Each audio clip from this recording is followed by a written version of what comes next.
La Sierra de Llena es una montaña alargada de casi 12 kilómetros de longitud, situada entre las ciudades de Tarragona y Lleida.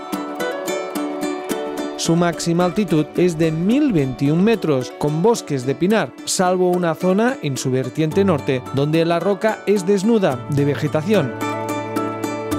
Se trata de la pared más grande de la comarca de las Garrigues. Concretamente son 90 metros de longitud que hay que subir asegurado con cuerda, es decir, escalando, aunque no presenta ningún tipo de dificultad.